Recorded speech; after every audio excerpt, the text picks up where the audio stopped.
If you're visiting Antigua, Guatemala, the best way to experience this UNESCO World Heritage Site is with the help of locals. We partnered with Columbus Guatemala Travel to show you what to do, where to eat, and how to immerse yourself in the culture. Stick around for more.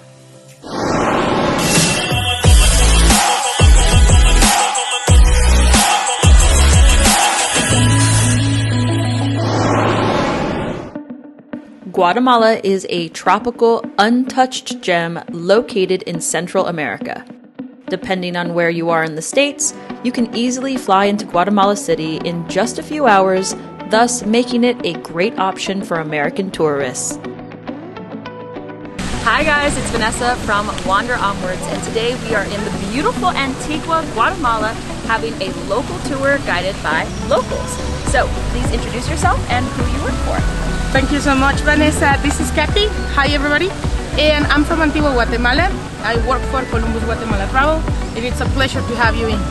Amazing. We stayed at the Porta Hotel Antigua, which is a 4-star hotel that's conveniently located in the heart of Antigua. It was the perfect base for all of our activities. The city was the second capital of the Spanish crown in our territory. And if that is not that much interesting, we started as a capital, formal capital in 1541, and this is a super special place because we are very seismic. So every time that they wanted to develop a wonderful city, an earthquake or tremor damaged the buildings. So the reason why Antigua is so special is that we have the combination of several architecture styles. We have the Baroque style, we have Manierism, we have Renaissance. So at the end, around the world, Antigua, Guatemala has actually its own style. It's known as Barroco Antigüeño. The city was named or declared as a World Heritage by UNESCO back in 1979. So here we are. Enjoy it. I really wanted to understand Antigua's history and culture above all else because it has such an interesting past. Being guided by a local instead of relying on blogs by foreign temporary residents made a huge difference in our experience. I would encourage you to contact Columbus Guatemala Travel directly for tours because no vlog or blog post can do this place justice.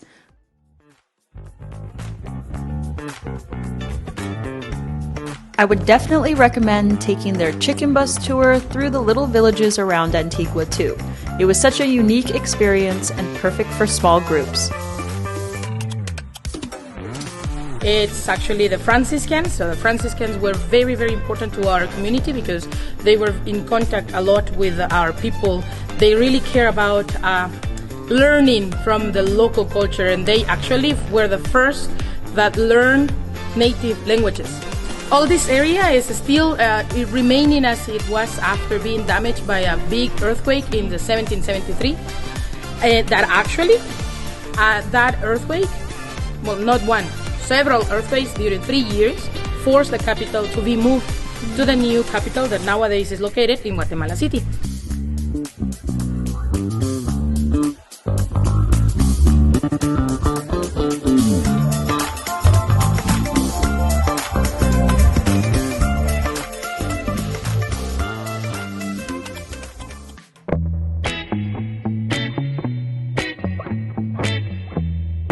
If you want a truly authentic experience, head west to the Mercado Central. This is where local people buy and sell everything from clothing to food, and you can find anything you might need here. I would definitely recommend going with a guide because it feels like a maze in here. I love a good, cheap eat, so we also did a street food tour in Antigua with Columbus Guatemala Travel. So we have chile relleno, which is chopped meat mixed with vegetables, and then covered with eggs that have been like scrambled, ¿verdad? And fried. You can find this popular stall right next to the Domino's. You know, like the main character here is not the chile, because chile means pepper. But we actually use just a small size of the pepper. It's generally jalapeno, pero without seeds, so it's not that spicy. But our real main character is vegetables and meat chopped together and then fried after being covered with egg. So it's about the vegetables and the meat.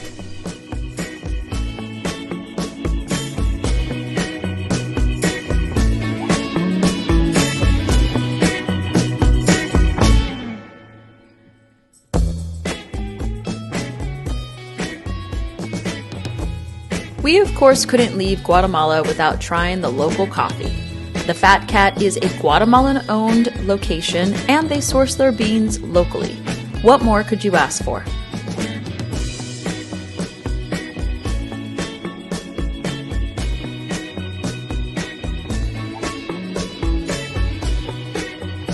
So these are dobladas. Es like the tortilla, ¿verdad? Getting the mix of vegetables, which are carrot, green beans, but this time it's not pork, it's chicken. And then you wrap that mix of vegetables and meat, and you fry it. This was my top food experience in Guatemala, if you can believe it. The stall can be found under a green umbrella opposite the Tanque La Union. Hi guys, it's Vanessa from Wander Onwards, and today we have a wonderful tour programmed by Columbus Guatemala Travel. We'll be seeing the best that Antigua has to offer, along with some of the cities around Antigua. So stick around and check out the rest of this video.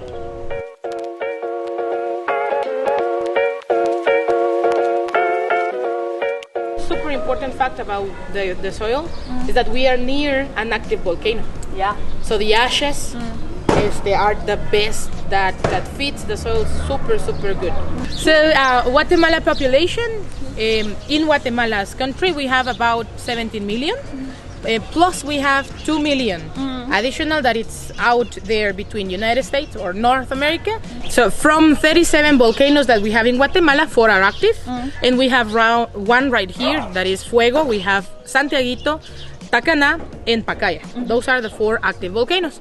We have also lakes, rivers, we have a lot of water bodies, we have valleys, we have lowlands and highlands. So the lowest, we have Pacific coast and Atlantic coast. So we are 0 in level. Yeah. And then you go up to the highest, which is 4,422 meters over the sea. That's how dramatic is our topography. Yeah.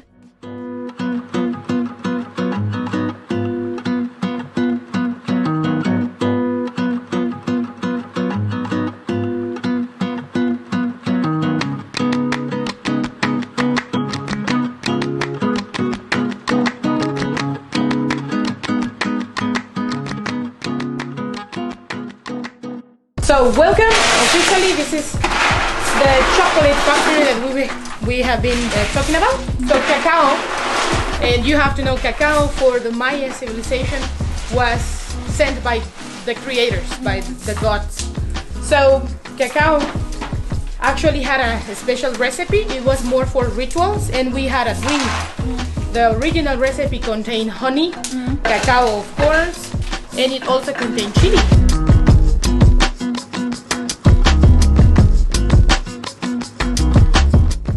Cacao not only holds cultural significance, but it also has physical benefits as well. Cacao powder is packed with flavonoids, which have been shown to help lower blood pressure, improve blood flow to the brain and heart, and aid in preventing blood clots.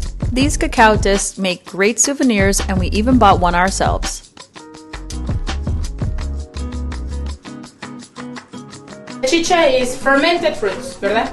And we use like raw sugar, and then we used to be the ones producing liquor, but we don't really start making it like professionally until the late 1800s. And this grandfather was one of the first 10 men that learned it.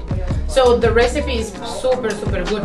Okay, so here we have a little chicharron, very popular in Mexico, very popular here apparently.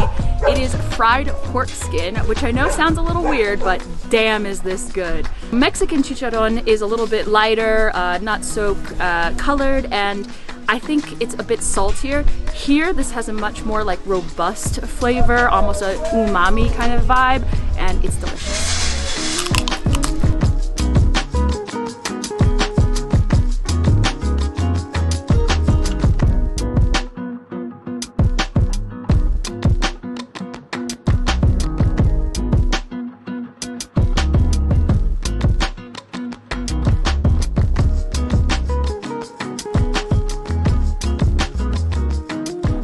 Acá en Guatemala el jade lo hemos adoptado como nuestra piedra preciosa. He was explaining that in Guatemala, jade, people generally look for a green color, but they have discovered that there are over 36 tonalities and colors. He says every time that they work with jade is a surprise, because you never know what is the color inside until you cut it.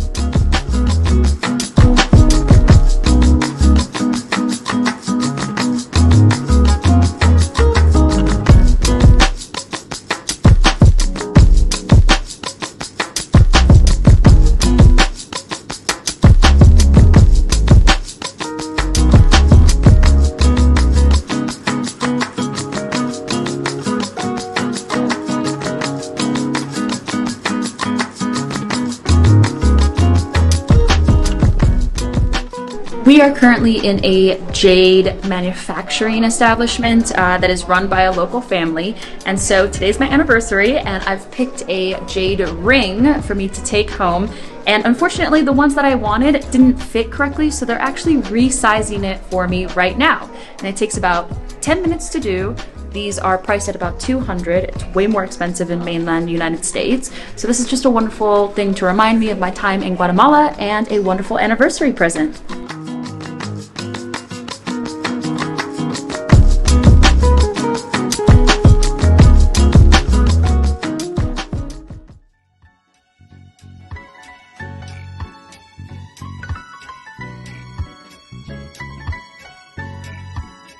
One thing that you can't miss is a trip to a coffee farm. We were able to witness the full life cycle of the coffee production process with La Familia del Café.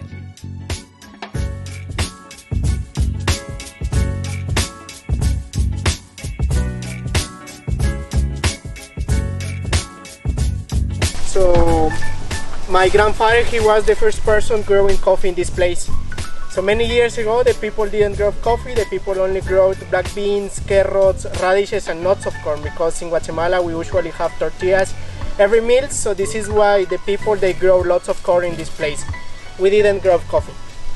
Why Antigua? Because Antigua is a famous city, so around the world it is easier to recognize that this coffee comes from Guatemala, comes from Antigua. But Antigua, they don't grow coffee. All of the coffee from Antigua is the coffee that we are growing in this volcano, in this place. Okay. So when we want beans for new baby plants, we need to sort the best plant, the plant that it looks healthy, the plant with bigger beans. From this plant we pick the beans, but we pick the beans on the middle of these little branches. So you can see these little branches full of coffee.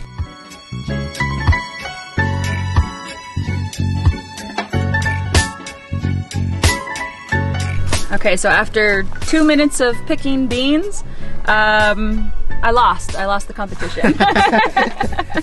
So you need to practice more. Yes, I think I do.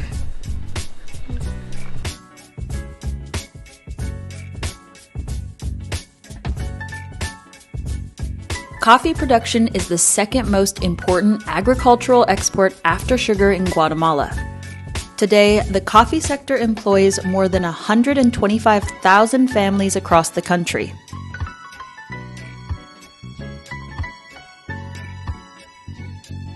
What's special about Guatemalan coffee is that the local volcanic environment creates a unique blend of floral and citrus aromas that's specific to this region.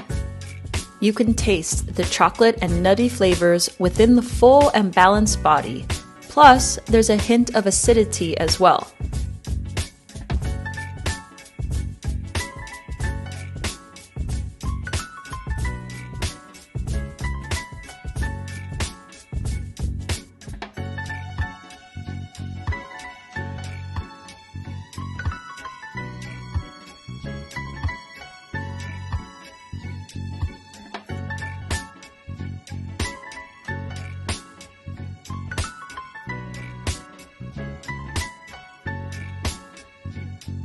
Our last destination was with a local family to enjoy an authentic and traditional Guatemalan meal. Guatemalan food typically has a lot of fresh vegetables and stews that you can enjoy with a seemingly never-ending supply of tortillas. Columbus Guatemala Travel absolutely nailed our itinerary with the perfect balance between food, culture, and sightseeing. I 100% recommend them. Please give a big beso y abrazo to Katy and Esteban when you see them next in Antigua for me. Thanks for watching. If you liked that video, please give it a thumbs up and subscribe to my channel.